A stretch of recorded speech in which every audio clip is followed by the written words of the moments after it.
ભગવાને 3 તાળીથી વધાવીએ. વાહ ભાઈ વાહ, વાહ ભાઈ વાહ, અક્ષર પુરુષોત્તમ. અને હવે ત્રીજા ભાગની પારાયણ શરૂ કરીએ. વક્તાશ્રી શરૂ કરો પારાયણ. સ્વામિનારાયણ સાક્ષાત અક્ષર પુરુષોત્તમ સર્વેભ્યઃ પરમં શાંતિમ આનંદં સુખમર્પયે. બોલો શ્રી સ્વામિનારાયણ ભગવાનની ભગવાન સ્વામી મહારાજની જય. મહાન સ્વામી મહારાજની જય. સ્વામિનારાયણ બાળ મિત્રો, આગળ આપણે સત્સંગ દીક્ષા ગ્રંથના શ્લોક નંબર 209 અને 210 વિશે પારાયણ માણી. ચાલો હવે સુખી થવાની ત્રીજી ચાવી એટલે કે શ્લોક નંબર 212 નું સમૂહગાન કરીએ. વાદોડી કોયા કોયા સેવા વિના. ગુરુ હરિમાન સાહેબ મહારાજ આ શ્લોકમાં આપણને આદર્શ બાળક બનવાનો ઉપાય આપે છે.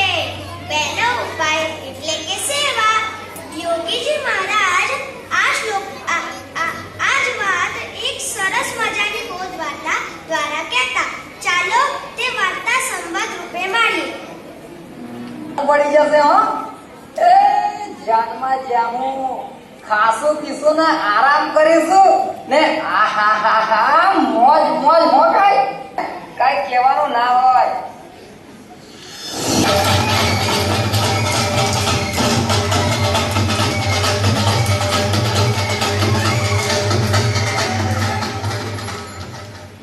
અરે જાનમાં તો સોટો પાડી દીધો હો તમે તો.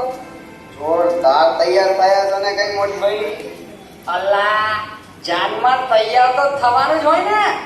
જાન છે જાન, અને આપણે રહ્યા જાનૈયા તો વટ પાડવાનું તો બને જ ને.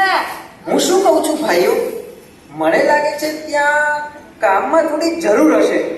તો ચાલો ને આપણે થોડી મદદ કરવા જઈએ. શું કામ? અલે ગાડા, કામ કરવા થોડા આપ્યા છીએ. શું કેવું તારું ભાઈ? હા હો, એ વાત સાચી. હારું નાચવા કરવાનું એમ હતું હો. બાકી લગન વાળાએ હારા એવા ખિસ્સા ખાલી કર્યા હોય ને એવું લાગે છે. એ તો બરાબર ને. ઊભા રહેવાનું વેદ હોય ને એને આવી જાય જાનમાં ખાવા. લો દાદા, લાગે છે તમારે ખુરશી જોઈએ છે.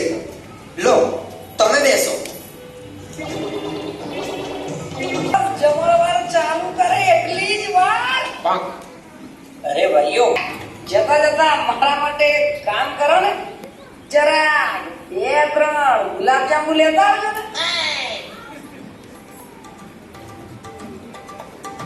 અરે દાદા, રહેવા દો, લાવું છું. તમે રહેવા દો, હું લઈ આવું છું. બોલો શું જોઈએ છે? અરે બેટા, જરા દાળ ભાત લેતો આવજે ને. એ નાનકા, એક વાટકો છાશ પીએ ને તો પેટમાં આમ ટાઢક થઈ જાય. બેટા કંઈક લેવા જાય છે તું, જરા મારા માટે. ના દાદાજી, હું તો આ હાલ્યો. આપણે તો જરાયને જમી લીધું.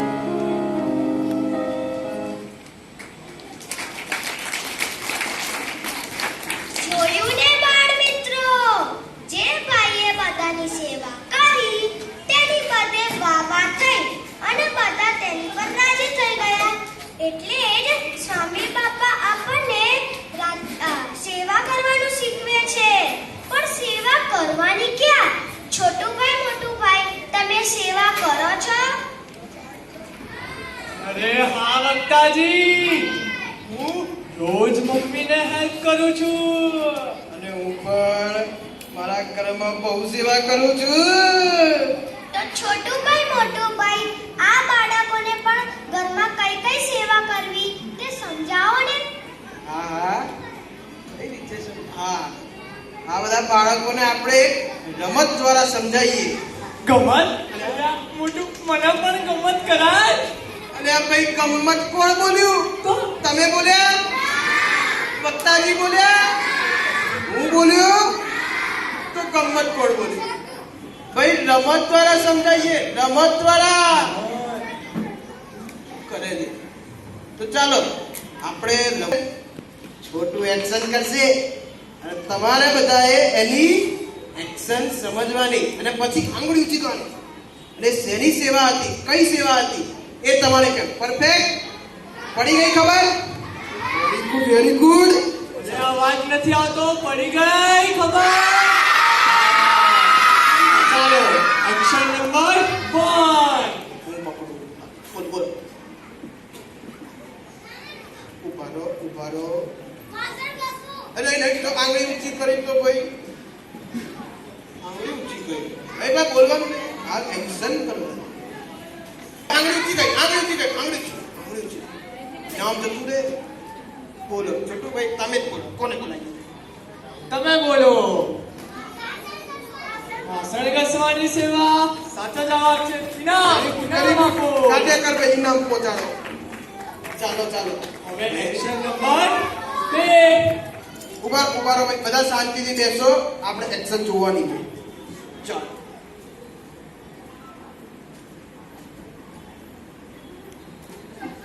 નહીં જો બોલવાનું. એક્શન નહીં, જોવો ખાલી.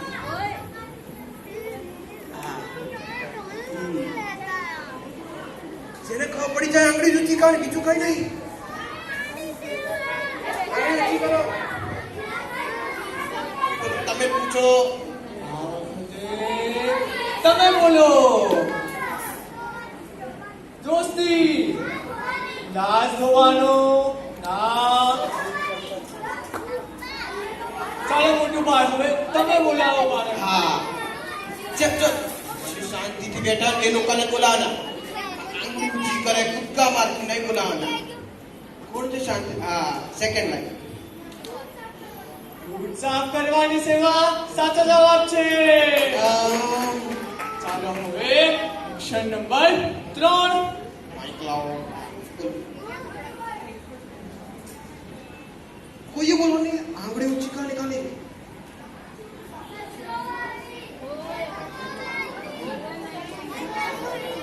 આંગળી ઊંચી કરી.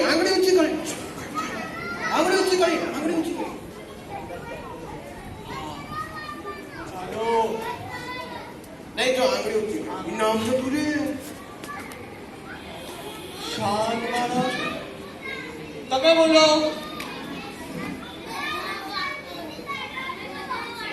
કચરો વાળવાની ના. તમે બોલો.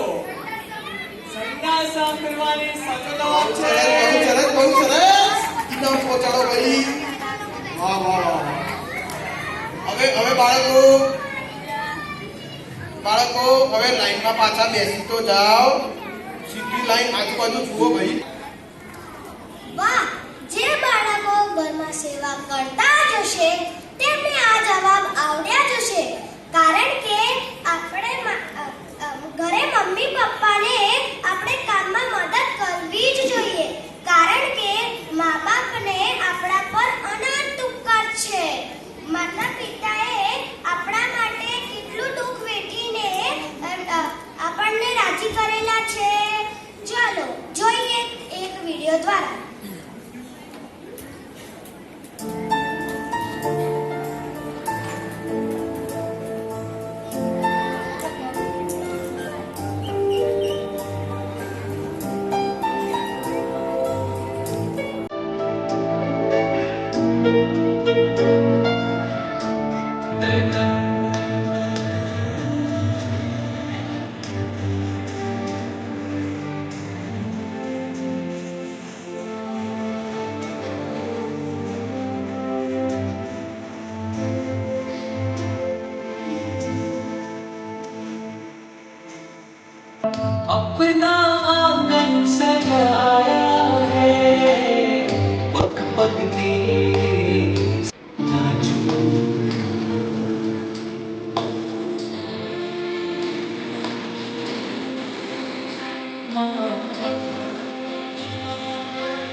જોયું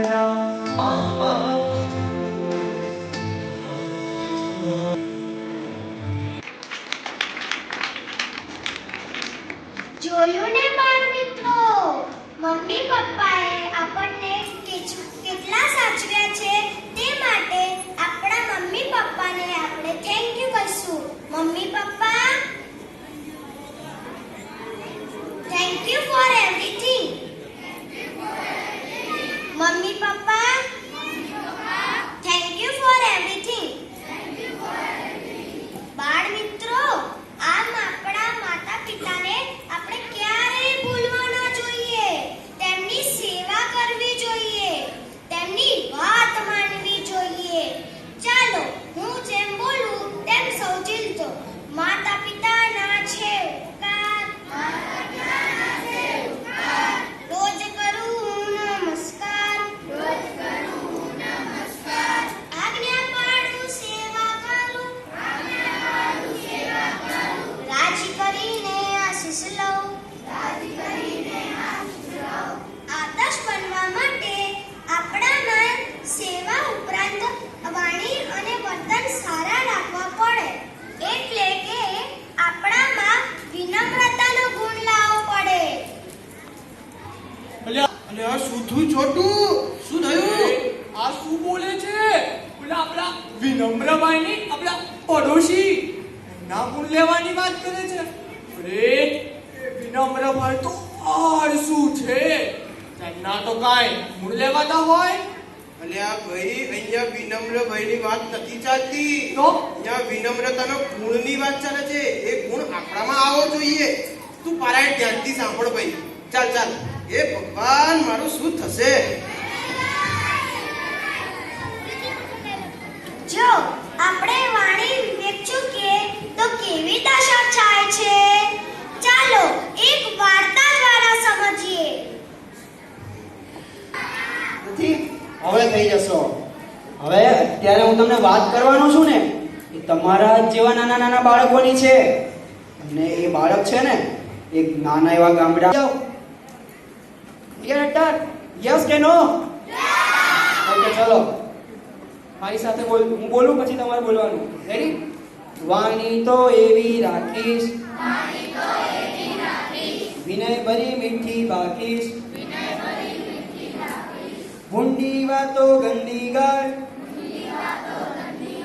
મારા મુખે નહીં ઉચ્ચાર. શ્રી સ્વામિનારાયણ ભગવાન.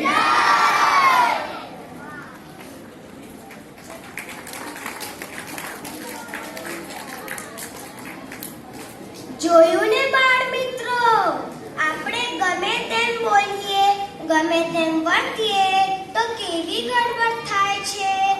માટે સ્વામી બાપા આપણને વર્તનમાં વિનમ્રતા રાખવાનું શીખવે છે.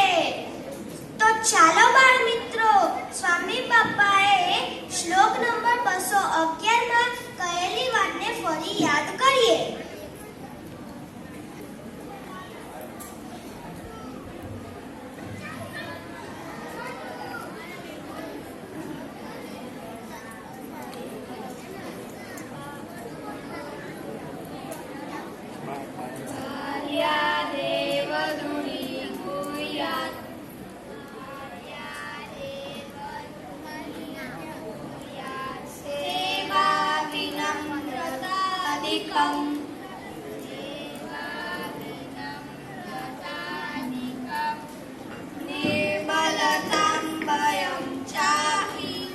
निर्भरतां भयं चापि नैव गच्छेत् कदाचन, नैव गच्छेत् कदाचन.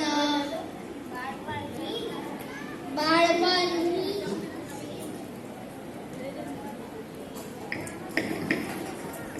ગુરુ હરિવંશજી મહારાજે આદર્શ બાળક બનવાની ત્રીજી ચાવી આપતા કહ્યું કે ક્યારે નિબળ ન થવું અને ભય ન પામવું. અલ્યા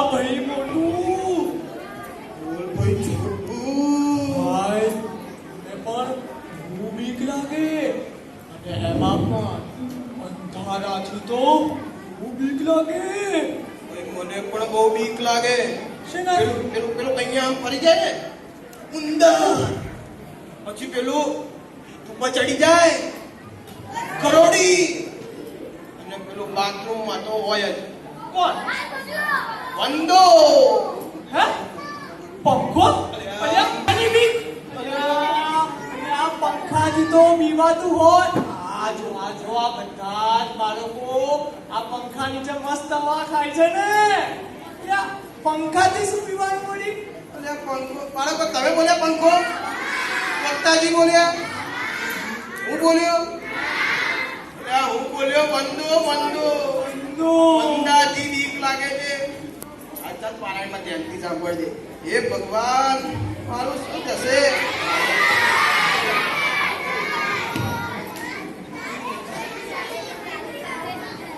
અરે છોટુભાઈ મોટુભાઈ, તમને શું મોટા માણસોને પણ બીક લાગે છે? ચાલો જાણીએ એક પીપીટી દ્વારા. પણ કેવી લાગે છે. અને એને આ છે Adolf Hitler, Napoleon Bonaparte, Napoleon લાગતી હતી. અને આ છે ડેવિડ બેકહામ, અને સરસ મજાનો ફૂટબોલર પણ એને બીક સેના જ લાગતી હતી.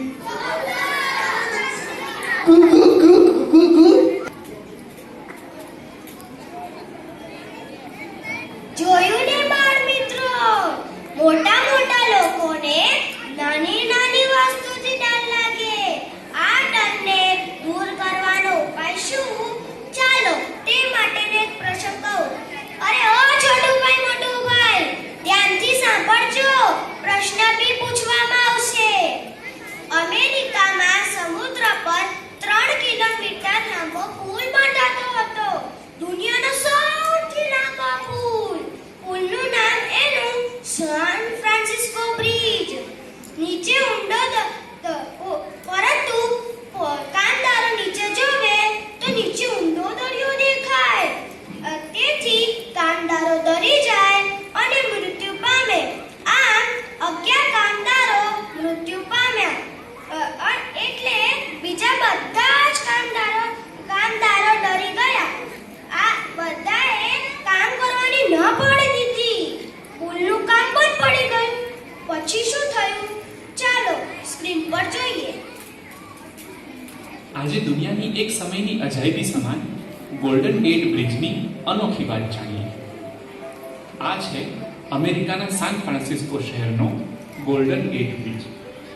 ઈસવીસન 1933માં આ પુલનું બાંધકામ શરૂ તો થયું, પરંતુ તેની સાથે જ શરૂ થઈ કેટલીક વિચિત્ર ઘટનાઓ. તેનું મુખ્ય કારણ શું હતું એ તમે જાણો છો?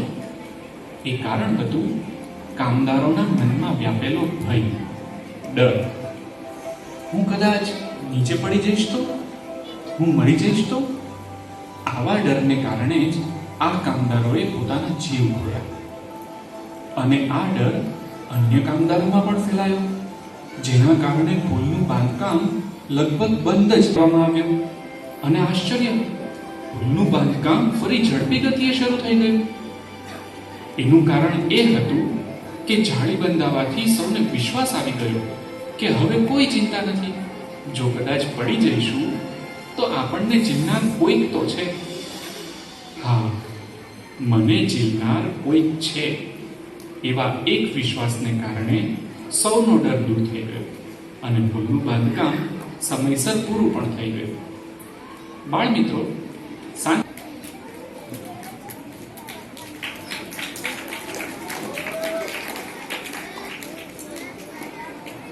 બાળ મિત્રો, હવે હું તમને 3 પ્રશ્ન પૂછીશ. એમાં જેને જવાબ આપ્યો તેને સરસ મજાનો ઇનામ મળવામાં આવશે. ચાલો, પુલનું નામ શું હતું? સન ફ્રાન્સિસ. પુલનું નામ હતું ગોલ્ડન ગેટ બ્રિજ. ચાલો, બહુ સરસ.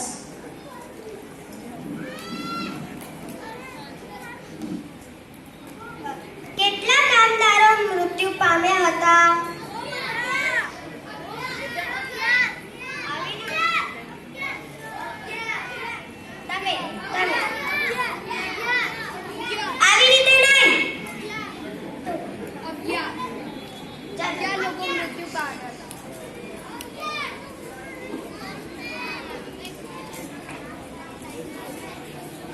અમેરિકામાં સમુદ્ર પર કેટલા કિલોમીટર લાંબો પુલ બંધાતો હતો? 3 કિલોમીટર. સરસ.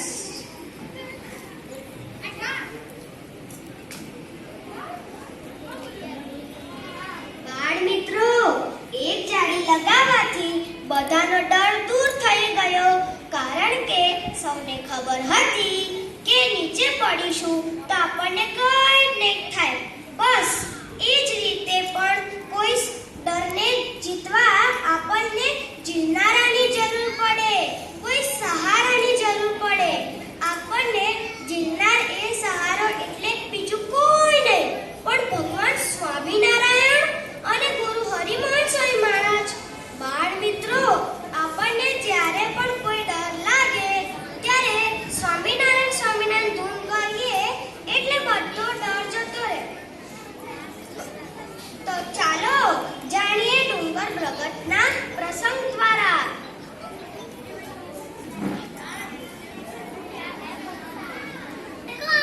આપણા શાસ્ત્રીજી મહારાજ.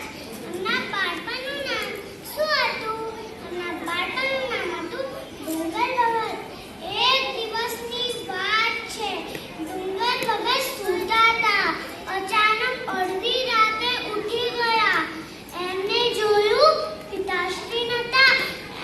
એમને આજુબાજુ થોડી વારમાં ખેતરે પહોંચ્યા. એમના પિતાશ્રીએ પૂછ્યું, તને બીક ના લાગી? એમને કીધું, ના. સ્વામિનારાયણ બોલે ને તો કોઈની બીક ના લાગે. ભૂત આવે તો લાકડી લઈને ભગાડી નાખ્યું. જોયું? એક